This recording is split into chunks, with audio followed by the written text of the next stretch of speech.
अवसरों पर गिर सकती है गाज। वन विभाग में बिना पद सृजन के नियुक्ति का मामला, शासन की अनुमति के बिना आउटसोर्स से रखे गए कर्मचारी। 2000 से अधिक कर्मचारियों की नियुक्ति की गई। नियुक्ति करने वाले अफसरों पर जल्द ही गाज गिर सकती है। शासन ने फॉरेस्ट चीफ को दिए आदेश, ऐसे अफसरों की जिम्मेदारी तय करते हुए कार्रवाई हो। अनुशासनिक कार्रवाई करने के आदेश दिए गए हैं। बड़ी खबर आपको बता रहे हैं, जहां पर लापरवाह अफसरों पर गाज गिर सकती है। वन विभाग में बिना पद सृजन के नियुक्ति का यह पूरा मामला है, जिसमें शासन की अनुमति के बिना ही आउटसोर्स से कर्मचारी रखे गए।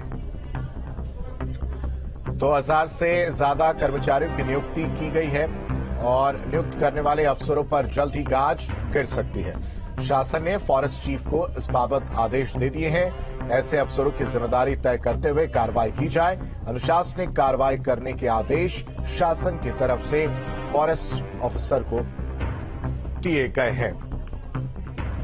खबर पर ज्यादा जानकारी के साथ संवाददाता अजीत राठी हमारे साथ जुड़े हैं। अजीत, वन विभाग में ये बिना पद सृजन की नियुक्ति का मामला है, कहीं ना कहीं लापरवाही की गई है, लेकिन इतनी बड़ी संख्या में कर्मचारी रख देना ये बड़ा सवाल है।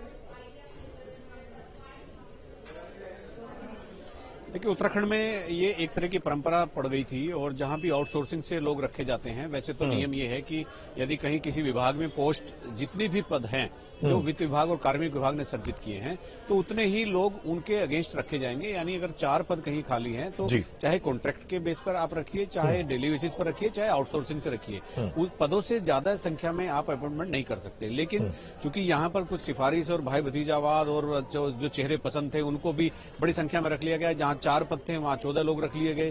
तो इस तरह से होते हुए पूरे वन विभाग में जो आउटसोर्सिंग से जो लोग रखे गए हैं, वो जो पद थे उनके 2 गुना से भी ज्यादा हो गए हैं। और तब ये मामला तब खुला जब चूंकि हर विभाग को ट्रेजरी पेंशन वेतन देता है।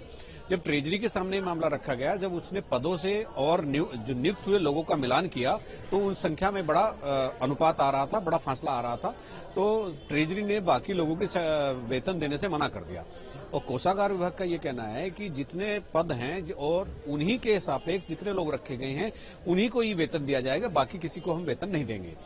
अब चूंकि हजारों की संख्या है जो प्रभावित होने वाले हैं, तो मामला थोड़ा सा पॉलिटिकल भी हो जाता है। सरकार ने भी इसमें इंटरवेन किया, लेकिन कोई रास्ता इसमें नहीं निकल रहा है। अब नए सिरे से शासन ने एक आदेश जारी किए हैं वन विभाग के मुखिया को, और उनको कहा है कि जिन अधिकारियों के समय में ये नियुक्तियां की गई हैं उनको चिन्हित किया जाए, उनके खिलाफ भी कार्रवाई की जाए। इनकी नौकरी पर तो तलवार लटक ही रही है, लेकिन जिन्होंने ये किया है उनकी भी जिम्मेदारी फिक्स की जाएगी, सरकार का ये मानना है। और वन विभाग के मुखिया को जो पीसी सेफ होता है, तो उसको ये आदेश जारी हो गए हैं शासन से कि भाई उनको चिन्हित करिए और उनके खिलाफ कार्रवाई की सिफारिश करिए। जी अजीत, आपने यहाँ पर एक चीज का जिक्र किया, वो जरा समझना चाहूंगा। आपने कहा कि जितने पद खाली होंगे उतने की जो है नियुक्ति की जानी चाहिए। अब ऐसे में जरा ये समझाइए कि कितने पद खाली थे और कितना जो है वो ज्यादा लोगों को रख लिया गया है। देखिए, चूंकि ये अलग अलग डिवीजन में है, ये केवल वन विभाग के मुख्यालय में ही नहीं रखे गए हैं, ये अलग अलग डिवीजन में हैं। और डिवीजन बहुत सारी हैं यहाँ, चूंकि हर डीएफओ की एक डिवीजन होती है, तो हर डिवीजन में अलग अलग रखे गए हैं। लेकिन कुल मिलाकर जो टोटल आ रहा है, मतलब 2 गुना जितने पद थे उससे 2 गुना से भी ज्यादा लोगों को यहाँ पर रखा गया है। और आपने देखा होगा कि पिछले दिनों भी एक ऐसे कई मामले सामने आए थे, जैसे यहाँ आउटसोर्सिंग का काम उपनल करता है, यहाँ आउटसोर्सिंग का काम कुछ कंपनियां करती हैं, पीआरडी भी करता है। तो लेकिन आपको रखने से पहले देखना पड़ेगा कि आपके पास पद है कि नहीं है। अगर पद है तो उसी पर रख पाएंगे, तभी वेतन का आहरण होगा।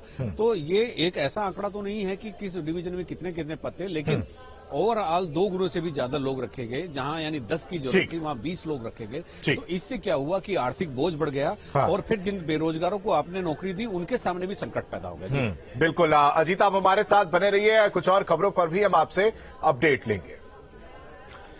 चलिए बढ़ते आगे। देहरादून से एक और बड़ी खबर का रुख